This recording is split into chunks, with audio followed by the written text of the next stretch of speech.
Hello students, how are you? So again I welcome you to my YouTube channel CA Romil Jain. बच्चों this side CA Romil Jain sir from Udaipur Rajasthan. And today the topic that we are discussing, आप लोगों ने description box में पूरा notification देख लिया होगा कि ये क्या वीडियो है, टाइटल देख चुके होंगे। आज हम लोग अकाउंट्स का company accounts, that is chapter number accounting for share capital, accounting for share capital topic का हम लोग आज पूरा थ्योरी वाला टॉपिक देखेंगे। मैं आपको इसके सारे नोट्स कहाँ मिलेंगे, वो डिस्क्रिप्शन बॉक्स के अंदर मिल जाएंगे। आपको सारा थ्योरी जो अकाउंट्स का टर्म वन के अंदर अकाउंटिंग फॉर शेयर कैपिटल में इंपॉर्टेंट है, वो इस अगले 15 मिनट्स के वीडियो में पूरा अच्छी तरह समझ में आ जाएगा। मैं ईच एंड एवरी पॉइंट को समझाते हुए चलूंगा एंड साथ में आपको नोट्स दूंगा। नोट्स कहाँ मिलेंगे आपको? इस वीडियो के डिस्क्रिप्शन बॉक्स में। बच्चों कंपनी अकाउंट्स जो आपका टॉपिक है अकाउंटिंग फॉर शेयर कैपिटल, उसका पूरा थ्योरी आपको इस वीडियो के अंदर अवेलेबल हो जाएगा, ठीक है ना। And I will be explaining that theory, that is a very important for exam. और मान के चलो लगभग 2 to 4 मार्क्स वो थ्योरी कवर करेगा, ठीक है ना। मैंने बहुत इजी नोट्स के फॉर्म में बनाया ताकि आपको बिल्कुल परेशान नहीं होना पड़ेगा, और आपको पीडीएफ कॉपी नोट्स की इस वीडियो के डिस्क्रिप्शन बॉक्स में अवेलेबल हो जाएगी, ठीक है ना। तो बच्चों फटाफट चैनल लाइक कर दो, फ्रेंड्स का शेयर जरूर करना, सब्सक्राइब जरूर करिएगा, ठीक है ना। तो हम स्टार्ट करते हैं अकाउंटिंग फॉर शेयर कैपिटल का थ्योरी, ठीक है ना। अब बच्चों क्या थ्योरी का है, क्या क्या इसके अंदर कवर्ड है, मैं प्रैक्टिकल कंसेप्ट नहीं कवर कर रहा हूं इस वीडियो के अंदर। I am purely explaining the theory for company accounts. किसका थ्योरी पढ़ रहे हैं हम लोग? कंपनी अकाउंट्स का थ्योरी पढ़ रहे हैं, ठीक है ना। तो फटाफट बिना टाइम वेस्ट किए we start with the theory for company accounts. आप देख सकते हो आपके स्क्रीन पे एक पीडीएफ ओपन हो चुका है जिसके अंदर थ्योरी गिवन है। अब स्टार्ट करते हैं हम लोग। सबसे पहले ये उन बच्चों के लिए थोड़ा इजी रहेगा जिनने कंपनी पढ़ा हुआ है, ठीक है ना, क्योंकि प्रैक्टिकल कुछ पार्ट अगर आपको क्लियर होगा तो थ्योरी पढ़ना ज्यादा आसान रहेगा। तो स्टूडेंट्स अब हम लोग जो थ्योरी के अंदर सबसे पहला टॉपिक डिस्कस कर रहे हैं इन केस ऑफ कंपनी, वो ये डिस्कस कर रहे हैं what are the various kinds of company under companies act. अब ये ध्यान रखना, जब मैं कंपनीज की बात करता हूं कितने तरह की कंपनीज है, तो as per companies act mainly हम लोगों को 3 तरह की कंपनी डिस्कस करनी है, ठीक है ना। We need to discuss how many type of company, there are 3 type of company. पहला कैटेगरी है जिसको हम कहते हैं 1 पर्सन कंपनी। मेरी बात फिर से ध्यान देना, जो फर्स्ट कैटेगरी है उसको हम कहते हैं 1 पर्सन कंपनी, सेकेंड कैटेगरी है उसको हम कहते हैं प्राइवेट कंपनी, और थर्ड कैटेगरी उसको कहते हैं पब्लिक कंपनी, ठीक है ना। फिर से समझना बच्चों, जो कंपनी की कैटेगरी है that is divided into 3 part. First category is known as 1 person company, second is known as private company, third is known as public company, ठीक है ना। अब कुछ इंपॉर्टेंट पॉइंट इन तीनों कंपनीज को लेकर के ध्यान रखना। 1 पर्सन कंपनी मतलब ऐसी कंपनी जिसके अंदर एक ही मेंबर होता है, ठीक है ना। कितने मेंबर होते हैं? एक। यहां पर यह ध्यान रखना, the word member means share holder. Member का मतलब क्या होता है? शेयर होल्डर, ठीक है ना। तो 1 पर्सन कंपनी मतलब ऐसी कंपनी जिसमें कितने मेंबर होते हैं? एक। प्राइवेट कंपनी मतलब ऐसी कंपनी विच हैव 2 मेंबर्स। कितने मेंबर होंगे प्राइवेट कंपनी के अंदर? 2। और पब्लिक कंपनी मतलब ऐसी कंपनी विच हैव 7 मेंबर्स, ठीक है। मेरी बात फिर से ध्यान देना, 1 पर्सन मतलब ऐसी कंपनी जिसके अंदर एक ही मेंबर, एक ही शेयर होल्डर होगा, ठीक है ना। देखो यहां पर एक चीज समझना, मेंबर का मतलब शेयर होल्डर, मैं अभी आगे समझाऊंगा डायरेक्टर। डायरेक्टर कंपनी के अंदर एक से ज्यादा हो सकता है, ठीक है ना। 1 person company would have minimum 1 member, ठीक है, एक मेंबर होगा। प्राइवेट कंपनी में 2 member minimum, maximum 200 member. Maximum कितने मेंबर? 200। और पब्लिक कंपनी के अंदर मिनिमम 7 मेंबर बट मैक्सिमम की कोई लिमिट नहीं है, ठीक है ना। तो अब सब लोग ध्यान रखना। अच्छा, अब अगर मैं बात करता हूं सबसे पहले 1 पर्सन कंपनी, मैंने अभी आपको बताया 1 पर्सन मतलब ऐसी कंपनी जिसके अंदर मेंबर कितना होंगे? 1। 1 पर्सन मतलब that type of company which have only 1 member, ठीक है। फिर उसके बाद it's paid up capital is not more than 15 lakh. Paid up capital किससे ज्यादा नहीं होनी चाहिए? 50 लाख से ज्यादा नहीं हो सकती। यहां पर ये पॉइंट अच्छे ध्यान रखना। 1 पर्सन कंपनी ऐसी कंपनी जिसके अंदर एक मेंबर है और पेड अप कैपिटल 50 लाख से ज्यादा नहीं हो सकती। ये मैक्सिमम लिमिट है, मतलब 1 पर्सन कंपनी का पेड अप कैपिटल 50 लाख से ज्यादा नहीं हो सकता है, ठीक है ना। अगर हम लोग बात करते हैं अगली कंडीशन की, तो वो है average turnover. It's average turnover of these of 3 years should not be more than 2 crore rupees. अब यहां पर ये पॉइंट ध्यान रखना, ठीक है ना। 1 पर्सन कंपनी का एवरेज टर्नओवर, 1 पर्सन कंपनी का एवरेज टर्नओवर पिछले 3 सालों का 2 करोड़ रुपए से ऊपर नहीं होना चाहिए, ठीक है ना। पिछले 3 सालों से 2 करोड़ से ऊपर नहीं होना चाहिए, और इस कंपनी में मिनिमम 1 डायरेक्टर हो सकता है और मैक्सिमम 15 डायरेक्टर्स हो सकते हैं, 15 डायरेक्टर। ठीक है, फिर से रिवाइज करेंगे। 1% मतलब 1% कंपनी का शेयर होल्डर होगा, मिनिमम 1 डायरेक्टर, मैक्सिमम 15। ये डायरेक्टर की लिमिट मैक्सिमम तीनों कंपनीज, भले ही वो 1% हो, भले ही वो प्राइवेट कंपनी हो, भले ही वो पब्लिक कंपनी हो, मैक्सिमम 15 डायरेक्टर ही हो सकते हैं हर कंपनीज के अंदर। ठीक है ना, 1% में minimum 1 share holder, minimum 1 director, maximum 15 director. पिछले 3 सालों का एवरेज टर्नओवर 2 सीआर के ऊपर नहीं होना चाहिए, और पेड अप कैपिटल 50 लाख से ऊपर नहीं होना चाहिए। ये बात करते हैं हम लोग 1% कंपनी की। ठीक है ना, अब मैं बात करता हूं प्राइवेट कंपनी की। तो प्राइवेट कंपनी में मिनिमम 2 मेंबर, मैक्सिमम 200 मेंबर। ठीक है, प्राइवेट कंपनी के अंदर मिनिमम कितने member? 2, maximum 200 member. Paid up capital, paid up capital in case of private company should not be more than rupee, मतलब minimum paid up capital 1 lakh होता है। In case of private company minimum paid up capital will always be rupee 1 lakh. यही अगर मैं बात करता हूं public company में, तो पब्लिक कंपनी में minimum paid up capital 5 lakh है। मतलब प्राइवेट और पब्लिक में तो मिनिमम की रिक्वायरमेंट दी और वन में मैक्सिमम की रिक्वायरमेंट दी है। मैक्सिमम 50 लाख, यहाँ पर मिनिमम 1 लाख, मैक्सिमम 5 लाख। ठीक है ना, उसके बाद हम लोग देखते हैं, देखो आगे ध्यान देना। तो प्राइवेट कंपनी मतलब ऐसी where minimum number of members are 2। Minimum members कितने होने चाहिए? सब लोग ध्यान देंगे। Minimum number of members are only 2, and minimum director are also 2। Minimum director भी कितने होंगे बच्चों? 2। मैक्सिमम नंबर ऑफ मेंबर अभी मैंने बताया 200, मैक्सिमम नंबर ऑफ मैंने अभी बताया 200, maximum director are 15। Maximum director कितने होंगे? 15। ये तो अभी आपको मैंने समझाया कि कोई भी कंपनी हो तो मैक्सिमम डायरेक्टर 15 होंगे, भले ही वो ये वाला हो, भले ये वाला हो। Minimum paid up capital 1 lakh rupees. ठीक है, अब पब्लिक कंपनी में मिनिमम मेंबर 7 होंगे। पब्लिक कंपनी के मिनिमम शेयर होल्डर कितने? 7। 1% में 1, प्राइवेट कंपनी में 2, मिनिमम पब्लिक कंपनी में 7 मेंबर। पब्लिक कंपनी में कितने मेंबर? 7 मेंबर। ठीक है, there is no restriction on maximum number of member. Private के अंदर रेस्ट्रिक्शन 200 का है, पब्लिक में कोई रेस्ट्रिक्शन नहीं है। ठीक है ना, अब public company should have at least 3 director. Minimum director कितने होंगे? 3, and not more than 15 director. और minimum paid up capital 5 lakh रुपए। मिनिमम पेड अप कैपिटल कितना होगा बच्चों? 5 लाख रुपए। तो 7 member, minimum 3 director, maximum 15 director, minimum 5 lakh, minimum 1 lakh, 2 member, 200 highest member. ठीक है, प्राइवेट में मिनिमम डायरेक्टर 2, मैक्सिमम डायरेक्टर 15।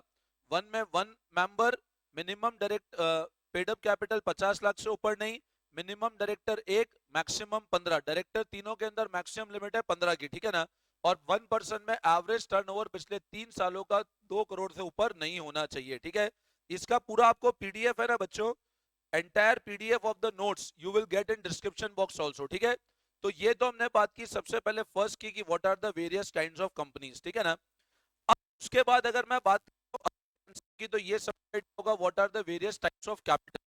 अब ये ध्यान रखना, कंपनी के अंदर कैपिटल 3 कैटेगरी में डिवाइडेड है। One is authorise, second is issued, and third is subscribe. ठीक है ना, ऑथोराइज कैपिटल मतलब होता है रजिस्टर्ड कैपिटल या नॉमिनल कैपिटल। ये ध्यान से समझना, ऑथोराइज कैपिटल, कैपिटल कितने का होता है? Capital is divided into 3 parts.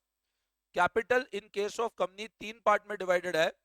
One is authorise, जिसको हम एक और नाम से जानते हैं रजिस्टर्ड या नॉमिनल।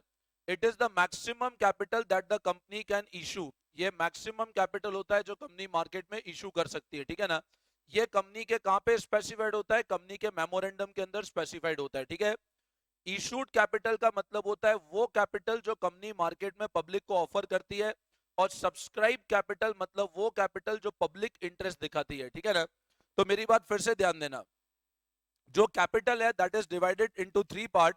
जो फर्स्ट कैटेगरी ऑफ कैपिटल है उसको कहते हैं ऑथोराइज। ऑथोराइज मतलब मैक्सिमम कैपिटल जो कंपनी मार्केट से इशू कर सकती है।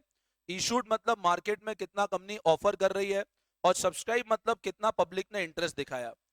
अब बच्चों यहां पर एक पॉइंट बहुत समझ लेना, ये जो सब्सक्राइब कैपिटल है ना, ये सब्सक्राइब कैपिटल जो है that is again divided into 2 parts. Subscribe capital जो है ना वो वापस 2 पार्ट में डिवाइडेड है।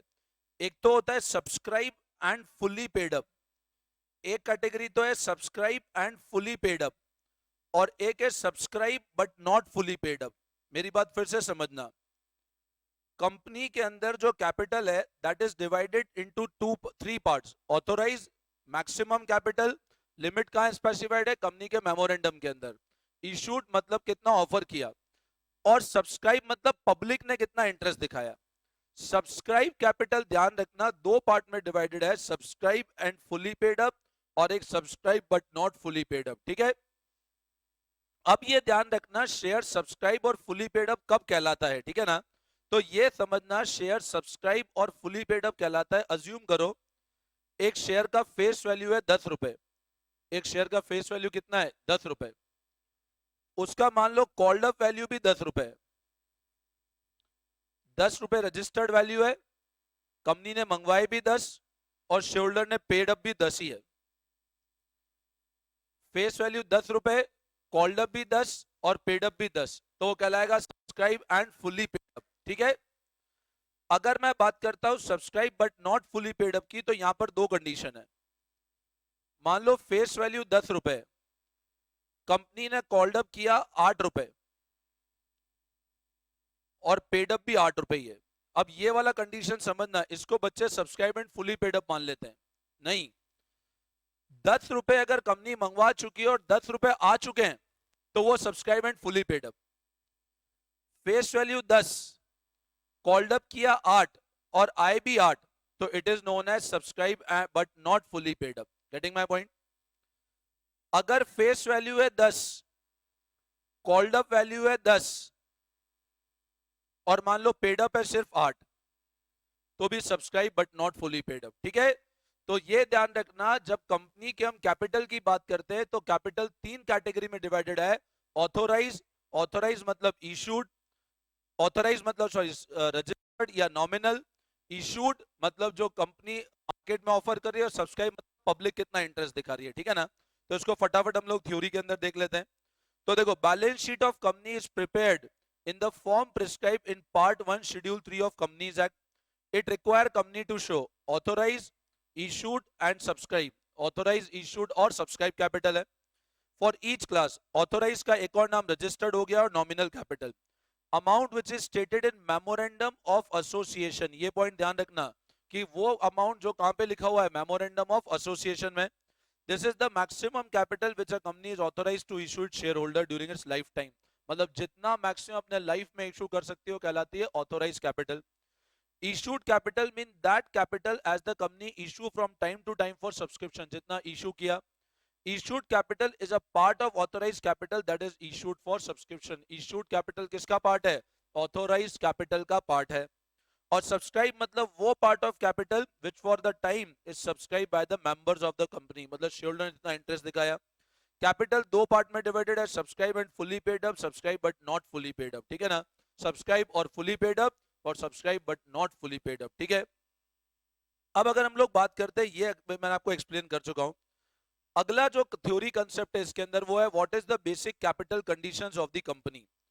अब shares are set to be fully paid up when company is called entire face value, मैंने अभी बताया, and receive entire face value of share.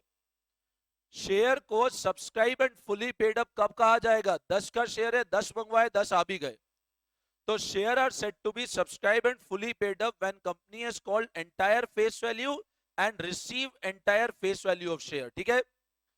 Called up capital means that part of capital which have been called for payment. अब called up capital मतलब क्या होता है समझना, इस वाले पॉइंट को भी समझ लो। अज्यूम करो एक कंपनी के शेयर की फेस वैल्यू है 10 रुपए और कंपनी ने उसमें से मंगवाए 6 रुपए। तो जो 6 रुपए कंपनी ने मंगवाए ना, दिए नहीं दिए उससे मतलब नहीं है।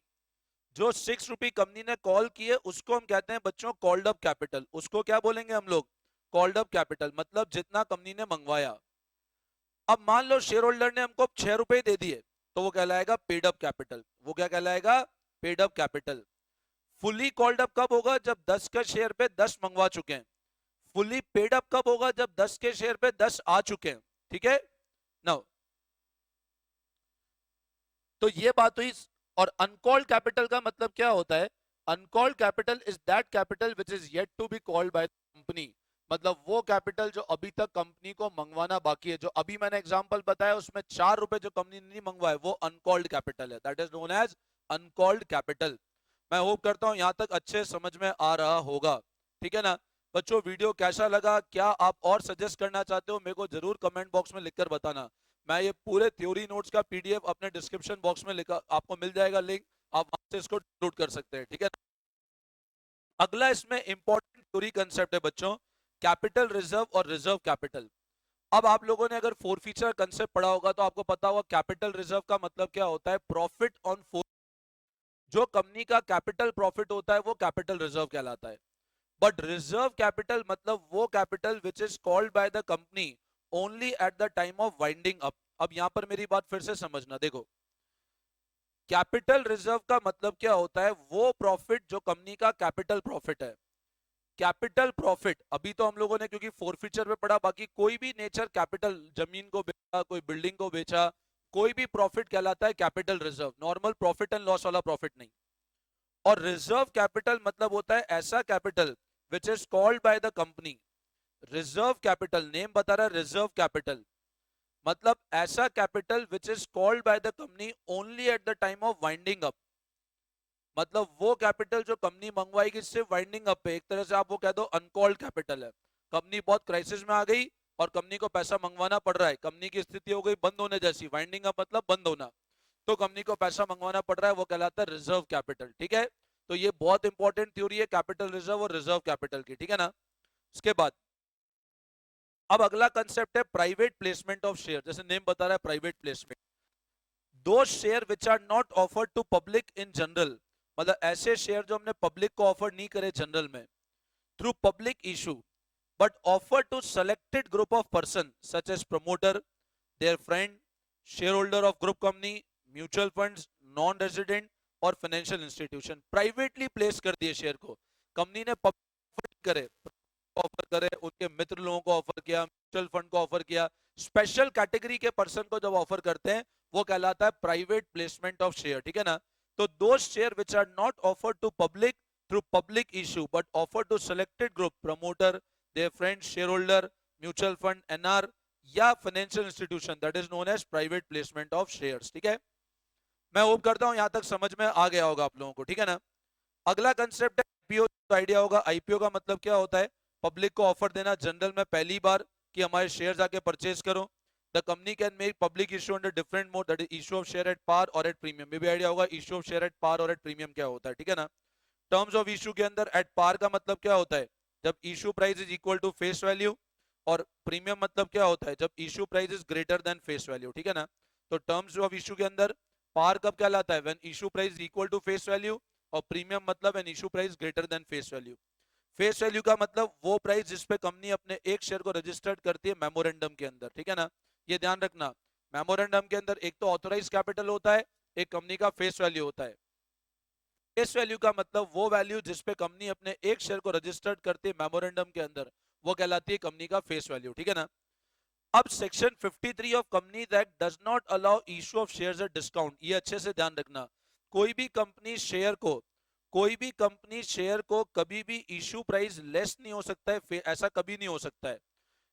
ये पॉसिबल है, बिल्कुल पॉसिबल है एट पार, ये पॉसिबल है, बिल्कुल पॉसिबल है एट प्रीमियम, बट कोई भी कंपनी शेयर को डिस्काउंट पे इशू नहीं कर सकती है। बस ये ध्यान रखना, अगर कंपनी इशू करती है शेयर्स को इन the form of sweat equity share, अगर कंपनी इशू करती है इन the form of sweat equity, ये इस बार सीबीएसई के सैंपल पेपर में क्वेश्चन था कि कंपनी शेयर को डिस्काउंट पे कब इशू कर सकती है, तो डिस्काउंट पे तभी इशू कर सकती है when they are issued at sweat equity share.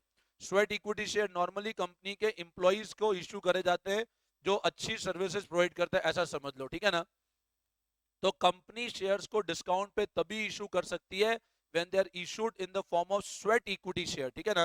तो देखो एक बार ध्यान देना नो, तो सेक्शन 53 बोलता है कंपनी डिस्काउंट पे इशू नहीं कर सकती। However, section 54 allow issue of share at discount when they are issued at sweat equity share। अगर स्वेट इक्विटी शेयर के फॉर्म में इशू होंगे तो इशू कर सकते हो, वरना इशू नहीं कर सकते हो डिस्काउंट पे, ठीक है। उसके बाद स्पेशल कंडीशन फॉर इशू, अब बच्चों ये थोड़ा सा इंपॉर्टेंट पॉइंट है ये सब लोग ध्यान से समझना, this is very important point जो ध्यान से समझना आप लोग, ठीक है ना। नाउ स्पेशल कंडीशन, पहला sweat equity share. Sweat equity मतलब issue of shares by company to its employee, अपने एम्प्लॉय या director at a discount for consideration other than cash, discount पे देना। अभी मैंने बताया शेयर स्वेट इक्विटी होंगे तो डिस्काउंट पे दे सकते हैं। For consideration other than cash, for providing know how or making available IPR, intellectual property right, मतलब कुछ स्पेशल रेंडर कर रहे हैं तो तुम ये समझ लो, ठीक है ना। स्वेट मतलब कंपनी शेयर इशू कर रही है अपने एम्प्लॉय को या डायरेक्टर्स को, ठीक है ना। लेकिन कंडीशन क्या है, वो स्पेशल सर्विसेज प्रोवाइड कर रहे हैं इसलिए, या तो नो हाउ या इंटेलेक्चुअल प्रॉपर्टी राइट, मतलब इंटेलेक्चुअल प्रॉपर्टी में आता है पेटेंट गुडविल, वो उन्होंने प्रोवाइड किया तो कंपनी स्वेट इक्विटी शेयर दे रही है। अगला कंसेप्ट होता है बच्चों राइट इशू का।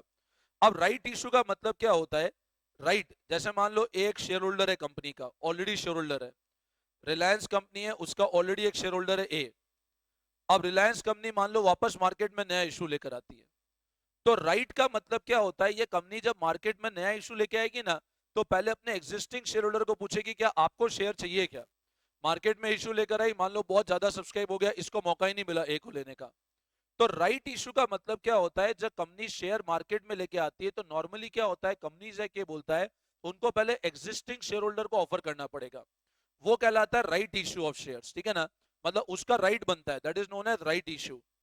तो देखो right issue, if a company, if a public want to increase, if a public company want to increase its subscribe capital, public company को अगर अपनी सब्सक्राइब कैपिटल को बढ़ाना हो, the existing shareholder are given right to subscribe to fresh issue of share, उनको right दिया जाता है कि फ्रेश इशू पहले आप लो, made by company in proportion to their existing share, such a share is known as right issue, मतलब employ को देना स्वेट, एग्जिस्टिंग शेयर होल्डर को ऑफर करना राइट इशू, ठीक है। डिस्काउंट पे कब दे सकते हैं, जब स्वेट इक्विटी हो। अगला हुआ प्रेफरेंशियल, अब नाम बता रहा है प्रेफरेंशियल, मतलब कुछ स्पेसिफिक लोगों को शेयर ऑफर करना।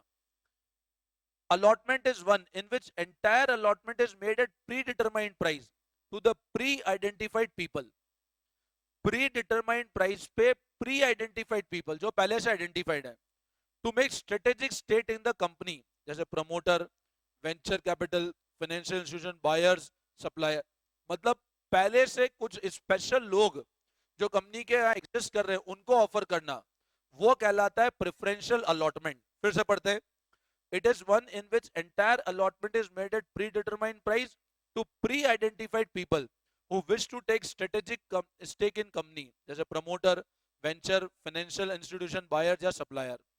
अगला हुआ प्रिलिमिनरी एक्सपेंस, नाम बता रहे हैं प्रिलिमिनरी एक्सपेंस मतलब वो expense which are incurred prior to incorporation, company के बनने के पहले जो खर्चा हुआ वो कहलाता है preliminary expense of the company.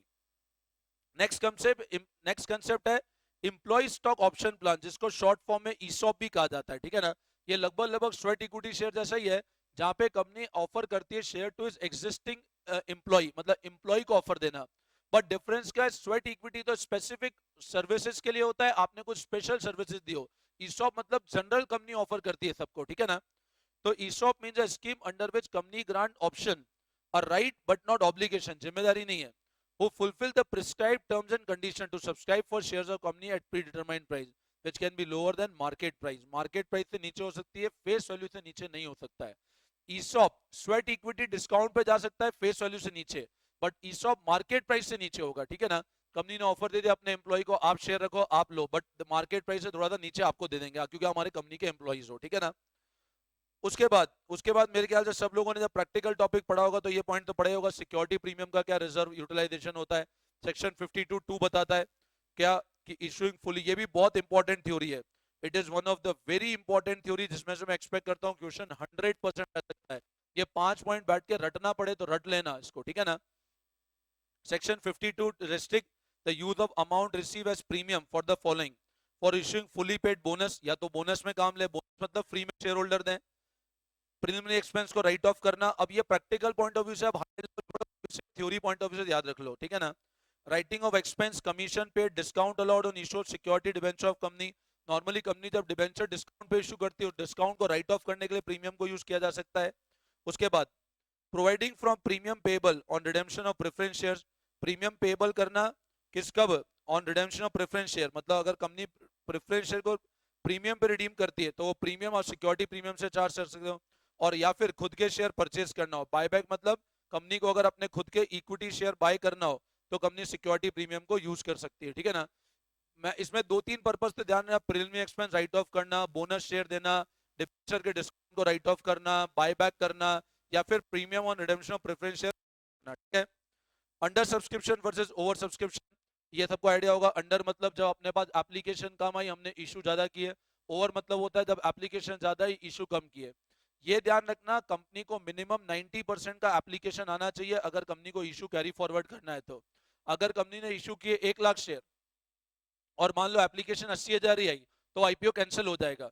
SEBI की रिक्वायरमेंट है मिनिमम 90% कंपनी को पब्लिक ऑफर आना चाहिए, तभी कंपनी मार्केट में शेयर को इशू कर सकती है, ठीक है ना।